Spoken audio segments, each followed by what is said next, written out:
Tumama ba? Hindi nga eh. Wala pa rin, walas na pilote. Ano? Kaya Ito naman napakainap mga dre, no? Talagang ayaw kami pagbigyan. Uwian na to pag tumama sa loto. Ano pang gagawin natin dito? Diba?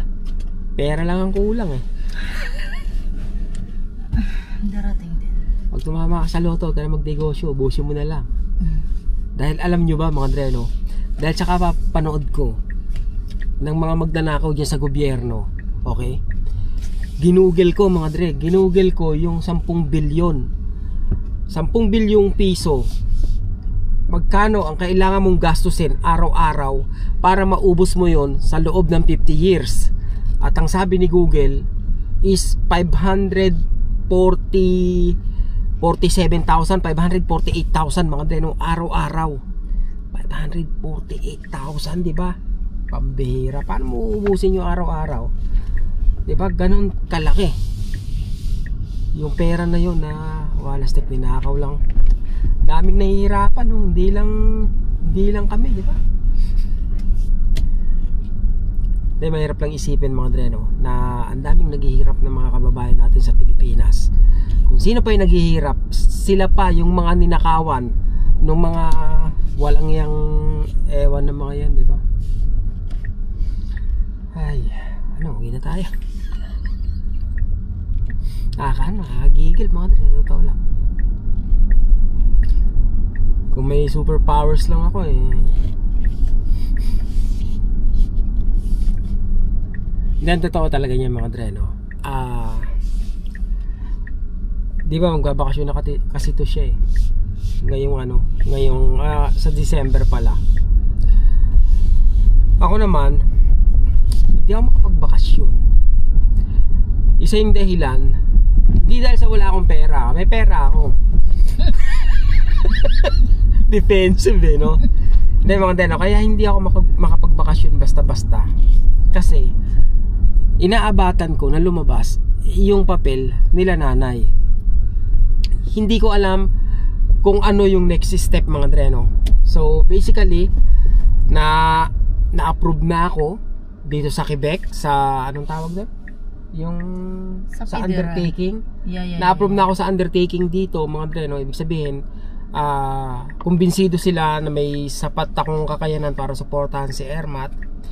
Federal level tapos na rin eh, di ba? Yeah, tapos na rin, medical lang. Oo. Bali, ang kailangan mauuna yung federal level na masatisfied sa mga requirements na ipinasa mo. Kailangan mapatunayan ni federal level na okay, pasado ka pagdating sa financial background. So, doon ka naman ngayon mag-a-apply sa Quebec. Kasi nga magkahiwala yung federal tsaka Quebec mga dre, no? So, yung Quebec, na-satisfied ko na rin, na-approve na ako mga dre, no, para sa undertaking. Ngayon, sabi mo medical ang kasunod. Hindi ko sigurado mga dre, no?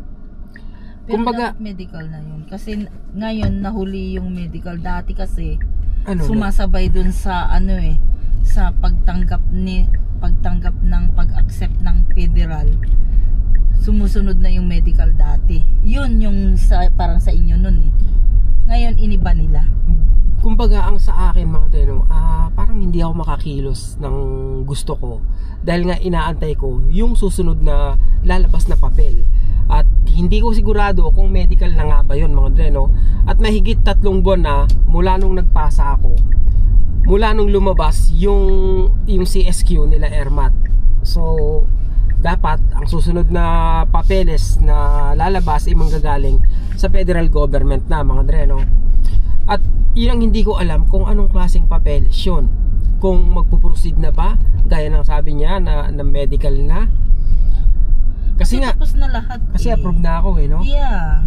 Kasi so, dapat yun. Kasi dati, nung na-approvehan yung papel nyo dati, na nila yung medical dati. Okay? Sumunod na yun. Okay. Tapos, and then, CSQ. Meron pa? Yung sa Quebec? Hindi, sasabihin ka pa. Hindi, yun nga mga dre, no? Tsaka, isang bagay pa, nung lumabas yung CSQ nila Ermat, parang parang kasabay nun yung wini-welcome na sila Ermat dito sa Quebec mga dre, no? Kumbaga meron ng yung integration kung paano sila mag-i-integrate dito sa Quebec.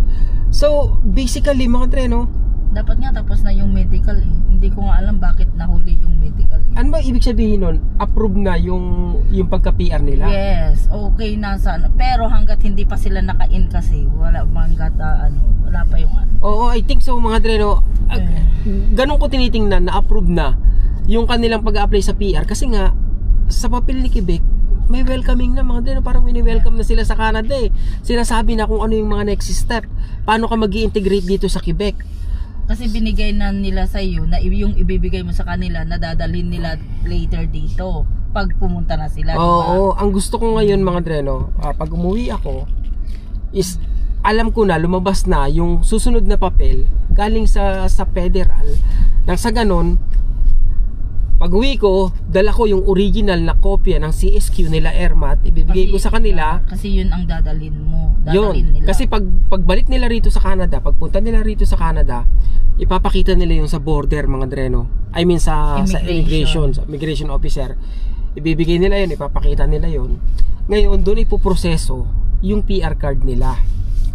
Pero, gaya nga ng sabi ko, hindi ko talaga alam. Binago nga nila. Baka biglang may blind side ba ako mga dreno? Baka biglang may hingiin na papel na hindi ko ma-provide. Ewan ko. Pero usually mga dreno, pag nakapag-decide na sila, no? Dapat may medical na nga. Yun din ang pinagtataka ko. Bakit hindi sumunod yung medical right away? Pero meron yung kakilala ko, nahuli nga daw yung medical niya. No, I think yung pag-sponsor ng asawa, it's supposed to be siguro mga dreno, may kinalaman yung nangyayari ngayong paghihigpit ni Canada sa pagpapapasok ng tao rito. Kaya alam niyo yun, as much as possible, parang di-delay nila as much as they can para sumunod doon sa ginagawa nilang paghihigpit mga dreno. Di ba dati na ka-medical na yung yung ni-sponsoran. And then inaabot siya ng 1 year na and then magre-remedical ulit sila. Ayun ang masakit mga dreno. Nagpa-medical ka na, tapos na-expire yung medical, hindi pa rin lumalabas yung yung resulta. Magpapa-medical ka ulit. Tapos magpapa-medical ka ulit, which is dagdag gastos na naman mga dreno. Kaya siguro yun ang binago nila. Kasi nakabalandra itong rito eh. Ano yung truck ba yan? Sa contractor.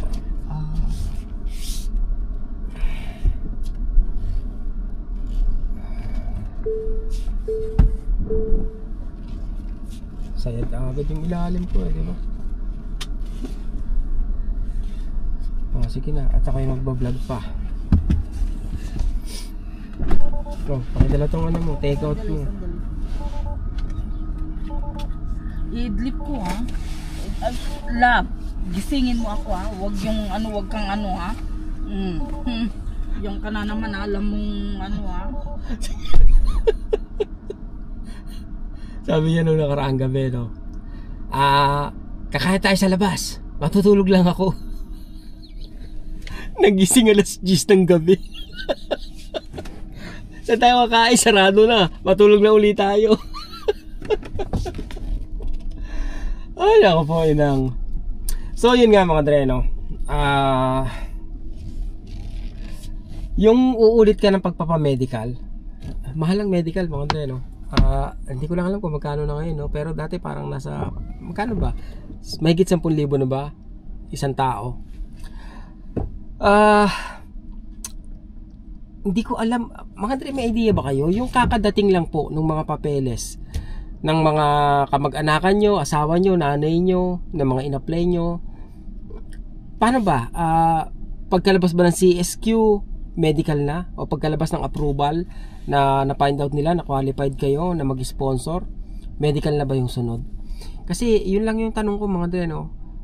Kasi may pinaplano akong gawin, hindi ko magawa dahil nga inaantay ko sana yung resulta. Parang gusto kong matanggap muna yung papel na yun pag sinabing okay, medical na. Then, magagawa ko na yung gusto ko mga dreno. I mean, makakauwi ako ng Pilipinas na, bigay ko sa kanila yung CSQ nila, samahan ko sila magpa-medical. Yung ganon. Tapos balik na ako rito. Kaya lang, parang ang nangyayari nga ngayon is naapektuhan nga siguro yung pagpuproseso ng lahat ng papeles dahil sa paghihigpit ni Canada, mga dreno. Usually pag ang papeles na inaantay mo is manggagaling sa federal government, maximum na yung 3 months, mga dreno. Pero pag lumampas ka ng 3 months, naisip ko na ngayon hindi mo na alam kung kailan lalabas yun. Pwedeng abutin ng mahigit sa mahigit pa yon, mga dreno. Pwedeng umabot na ng 1 taon. So yun ang nangyayaring pag-iisip ko ngayon, mga dreno. Dahil sabi ko, kung darating man yung inaantay ko galing sa federal government, dapat ngayong ngayong November Pag hindi ngayon dumating November na to, hindi ko na alam kung kailan pa pwedeng abutin. Kasi alam nyo naman, mga dre, may mga papeles dito na kung saan inaabot ng 2 years, 3 years, 4 years. Yung ganon, parang pinitisyon mo yung iba, pinitisyon nila yung asawa at anak nila, nag-aaral pa yung anak nila. Nung nakarating dito, may trabaho na sa Pinas, nag-resign na para lang makapunta rito. Ganon minsan kahaba, mga dre, no? Kumbaga, hindi mo na alam kung gaano ba katagal talaga na gugugulin bago dumating yung kung ano man yung inaantay. Hindi ko alam, mga dre, kung anong mauuna, medical muna o pwedeng ipapasa na nila yung application nung nasa Pilipinas sa Embassy ng Canada sa Pilipinas. Pagkatapos, kung mahihingiin man sila na karagdagang pagpapatunay, halimbawa sa nanay ko, pagpapatunay na kaming dalawa ay mag-ina, so hihingiin nila kay Ermat yun. Pag nasatisfied ni Ermat yun, ano ba, medical na o visa stamping na, mga dre, no? Medyo hindi ko na matandaan yung kumpletong proseso, pero yun nga, no? Medical, immigration, embassy ng Canada sa Pinas, o pwedeng embassy muna bago medical. Pero pabor din sa akin kung mahuli na yung medical at isang bagsakan na lang, mga dre, no? Para hindi na magpa-remedical uli. Ibig sabihin, pag nagpa-remedical uli, hindi ko alam kung 6 months lang yung expiration nun, mga dre, no? O 1 year. So pag nagpa-remedical uli, ibig sabihin ganun kahaba tumagal yung application. Paulit-ulit na ako, mga dre, no? But anyway, yun sana yung gusto ko mangyari. Pag umuwi ako, may dala akong papel.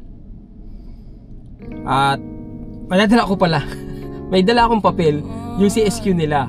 I mean papel kung magpapamedical na sila, mga dre, no? Para samahan ko ulit sila. Katulad nung nagpunta kami sa mga dre, sa biometrics nila, samahan ko sila. Pa-comment naman dyan, mga dre, no? Yung mga recently naka-experience ng pinagdadaanan ko ngayon, para lang sa ganun is kumbaga magkaroon ako ng malinaw na idea kung ano ba talaga ang mga. What's the rush?